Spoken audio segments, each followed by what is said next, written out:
In this video, we're going to look at reduction formulae, which is a clever way of integrating certain functions, functions in this kind of form. So for example, if we want to integrate x to the n times e to the x, where n is, for example, a positive whole number, well, we can do this using something called a reduction formula, and it's going to allow us to integrate things like x cubed e to the x. Now, you probably do know how to do that already. If you don't, the clue is it's integration by parts, but typically you'd need to do that, well, 3 times in order to whittle this down until you can actually get an answer.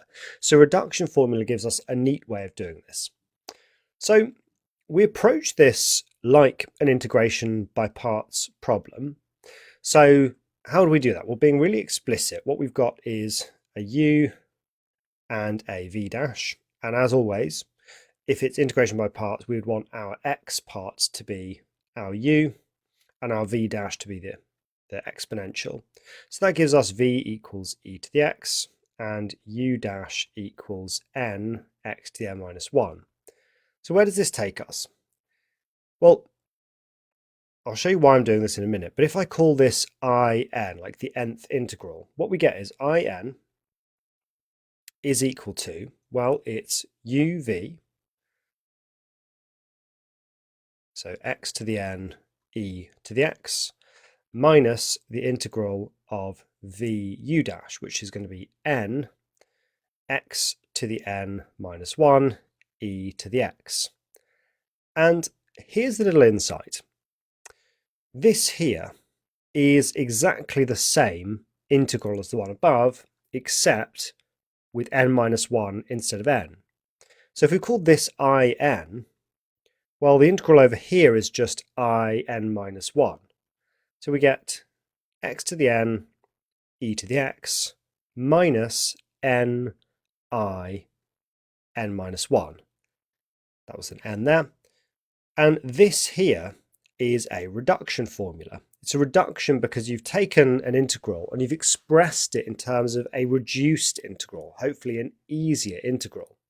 And here's how we can use that reduction formula to go ahead and solve this problem here.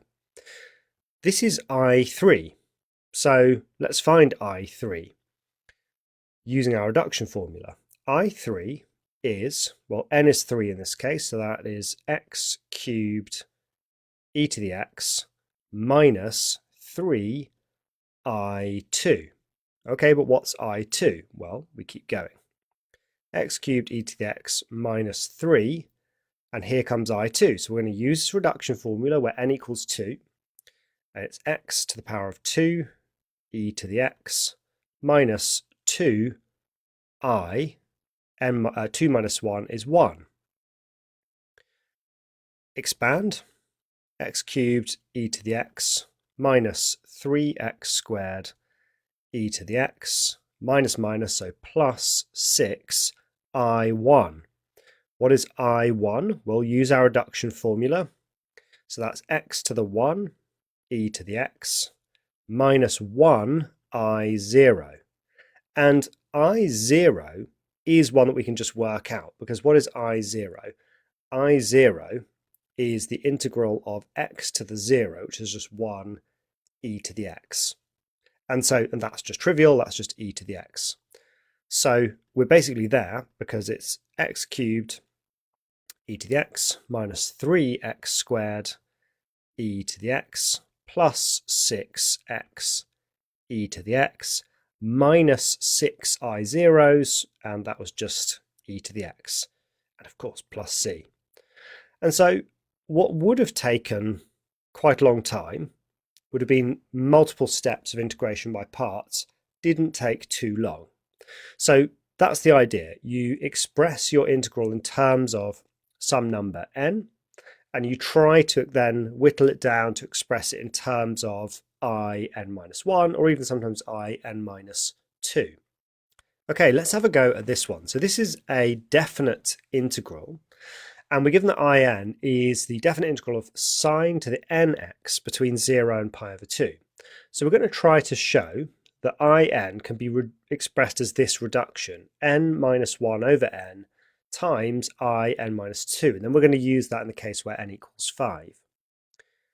So how are we going to reduce something like this? Well, in almost all cases, a reduction formula uses integration by parts. So the question is, how are we going to split that up?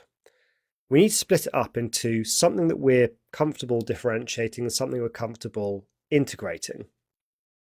And it turns out that, or it doesn't turn out, if you think through, what factor of this are you fine integrating? Well, how about sine x? So let's have our u as sine n minus 1 x and our v dash as sine x. So take a look what happens here. If we integrate that, we get minus cos x. And if we differentiate this, what do we get? Well, we get power comes down and drops by 1, n minus 2, multiplied by the derivative of sine x, which is cos x. Okay, this is good because that's giving us that n minus 2, which we're actually looking for here. So in is uv, so that's minus sine to the n minus 1 of x cos x, minus v u dash, that's plus because minus minus, and that's cos x, well, cos x times cos x, so cos squared x. Oh, there's also an n minus 1, which I should have pulled out, and then sine n minus 2 x. So let's neaten this up. We've got minus sine to the n minus 1 of x cos x. Then let's pull out the n minus 1 here, and let's consider what we've got inside this integral. Well, at the moment that's looking a little bit tricky, but recall that we can express cos squared x as 1 minus sine squared x. If we do that, we've got 1 times sine n minus 2 of x, and then minus sine squared times that, so minus, well, that's just sine to the nx. Now, why is that so useful? Well, that's just the original problem. So take a look at this. We've got minus sine to the n minus 1 x cos x. Now let's split this up into two integrals. I'm going to have n minus 1 times the integral of sine n minus 2 of x dx, and then minus n minus 1 times the integral of sine nx. But sine to the n of x, the integral of that is just in. So that's just in here. Furthermore, this here is I2, because the integral of sine to n minus 2 of x is just in minus 2. So we can add this to both sides. So I've got n minus 1 times in plus in. So that's nin over here. Nin is going to be equal to minus sine to the n minus 1x cos x plus n minus 1 n minus 2. Okay, we're almost there, but not quite. Because remember, this was a definite integral. So we can actually be subbing our limits into this bit here, because this bit here we've actually integrated. So if I do that, just subbing it in here, minus sine n minus 1 of x cos x, between limits of pi over 2 and 0, well, subbing in pi over 2, well, cos pi over 2 is 0. And then when I sub 0, and well, sine of 0 is 0, so raise it to any power, it's still 0. So actually this bit is just 0. So what I'm left with is nin equals n minus 1 in minus 2. Dividing through by n gives me that in is equal to n minus 1 over n times in minus 2.